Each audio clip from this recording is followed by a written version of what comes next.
Hello children, today we are going to read Unit 11, The Piper of Manas from the book Gulmohar, Language for Life, 9th edition, class 5.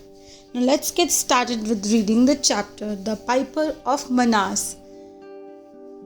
It's written by Pika Nani, is the pen name of Deepika Murthy, who has written Little Indians, a collection of stories for children. The stories take the readers through 15 states of India and are marked by adventure and unexpected endings. They are an attempt to introduce children to interesting places in India that one can visit. Now let's get started with reading chapter. A bolt of lightning ripped the sky in half, illuminating the desolate, submerged landscape. A bolt of lightning ripped the sky in half means a sudden flash of lightning looked as if it would tear the sky in two. Illuminating the desolate, submerged landscape means showing the empty, flooded scene. In that fraction of a second, Dr. Subhendu Phukhen saw the silhouette of something on the branch of a tree barely above water level. Silhouette means the dark outline or shape of something when there is very little light. Above, barely above water level means almost at the same level as the water. He couldn't believe his eyes. "Take the boat near that tree," he shouted to his mate in the rescue boat. Sure enough, wedged dangerously between the tree trunk and a branch was a baby rhinoceros. Wedged means squeezed tightly into a narrow space in a way that made it difficult to move. The sound of thunder shook the earth and the furious tide almost capsized their small boat. Capsized means overturned. His colleagues studied the boat as Dr. Phukhen reached out to the scared animal. Using all his strength, he lifted the calf off the tree. Just then, the branch gave way and fell with a big splash into the water. Gave way means fell to pieces. If they had been a minute late, the baby would have been washed away in the floods. As big blobs of rain began to fall again, the doctor wrapped the calf in his raincoat and slowly steered the boat back to safety. Steered means moved the boat in a particular direction. The baby rhinoceros was lucky. Every monsoon, the mighty Brahmaputra swells and submerges Kaziranga National Park that lies in its floodplains. This year, the deluge was more severe because of the relentless heavy rains. Relentless means endless, non-stop. Most of Kaziranga was underwater and hundreds of animals had been washed away trying to escape to higher land. Among them could possibly have been the mother of this rhino calf. Dr. Phukhen, a veterinarian, had come from Assam's other well-known national park, Manas, to help in the rescue operations. Back at the camp, he attended to the rhino calf. The injuries were not grave, but the calf needed close monitoring for the next 48 hours. Grave means serious or worried. Monitoring is when we monitor something or someone. We keep a close watch on it, make sure it is well, etc. Coming to a decision, Dr. Phukhen sought the necessary permissions and took the rhino with him to Manas. Sought the necessary permissions means forest animals are free and are protected from people by rules and laws. It is necessary to get permission if one wants to hold them in order to treat them, etc.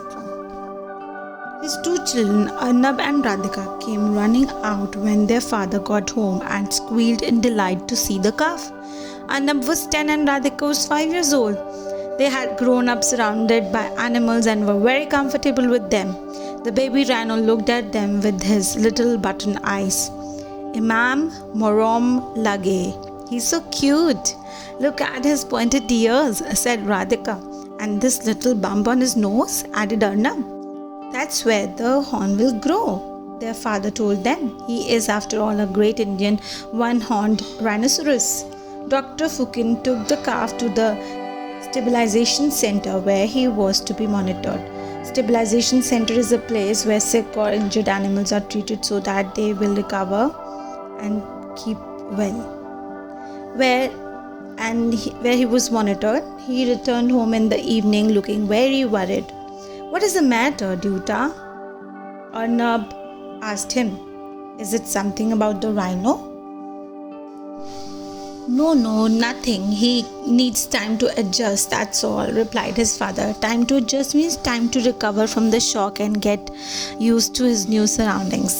But Dr. Fukin was actually very worried about the rhino. The baby was traumatized. Traumatized means in severe shock and pain.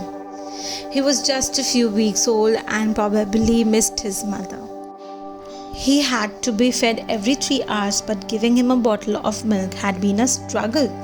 He had not stirred from his place the whole day, despite their best efforts to get him up and about. Up and about means well enough to move, eat, run, etc. The doctor knew that if this went on, the baby would not survive too long. The next day after school, Arnab and Radhika went to see the rhino calf. He was lying down in a corner of the open enclosure. Open enclosure is a place where an animal is kept without a cage. They were told that their father was out on work but expected back soon. Since he had forbidden the children from ever approaching wild animals on their own, they moved a little away to wait for him. Forbidden means told them strictly to keep away. Arnab was learning to play the flute and always carried it with him. He started to play a new tune he had learned in music class that day. He played well, each note in place, the tone bright, the pitches rising. The lively folk tune got Radhika dancing and twirling around her brother. Twirling is spin quickly. Arnab had closed his eyes and was concentrating on the music when he felt Radhika clutch his arm and shake him. Concentrating is listening carefully, not looking at or watching anything else. Clutches hold tightly. He stopped playing and opened his eyes. The baby rhino was standing just a few feet away from them. Equally surprised, the rhino moved back a few paces, ready to go back to his corner. Play it again, whispered Radhika. Arnab put the flute to his lips and played the same tune again. The calf slowly came near them, bobbing his head and squealing as if enjoying the music. Bobbing his head means moving his head up and down in quick movements. Radhika stroked the rhino's back.